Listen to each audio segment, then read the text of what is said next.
synthétiser ces échanges sur les initiatives et le développement des DIC, nous avons posé 3 questions identiques aux Iliens qui ont participé à cette émission.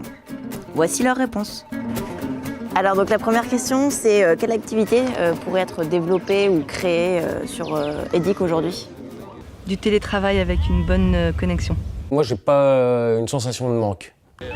À mon avis, c'est la culture, le maraîchage. En termes d'artisanat, je pense que je ne vais pas me faire venir trop de concurrence, mais je pense qu'il y a de la place pour d'autres artisans. Voilà. À l'époque, il y avait un gars qui voulait s'installer comme cultivateur. Et là, ça serait rentable. C'est assez compliqué, hein. Il n'y a pas beaucoup d'ouverture.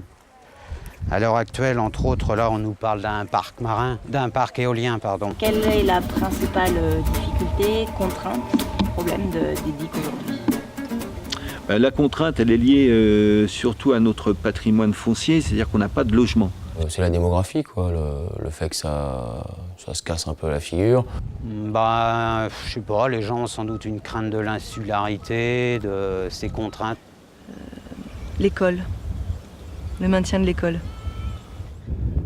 Une évolution inquiétante, ce serait que l'île soit très vivante l'été, à la saison touristique, et qu'on ait une clé et qu'on fermerait une porte imaginaire au port, et que l'hiver, il ne se passe plus rien sur l'île.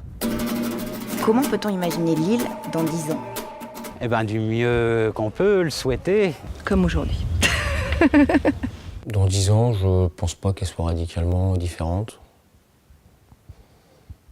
En tout cas, je l'espère pas trop. En termes de coûts, les maisons coûtent ultra cher ici. Et les gens les plus fortunés en général, c'est pas les plus jeunes. Donc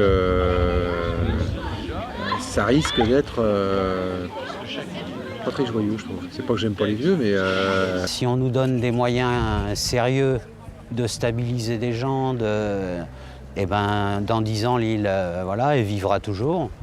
Si ce n'est pas le cas, demain l'école ferme. S'il n'y a plus d'école, il n'y a plus de famille. S'il n'y a plus de famille, il n'y a plus de vie. Notre volonté, c'est de faire revenir des gens pour recréer une nouvelle génération qui va venir peupler l'île, avec des enfants, ça fera vivre l'école, les commerces, etc. Et surtout à terme, d'avoir une population qui correspond à une population moderne, c'est-à-dire plus jeune, plus dynamique.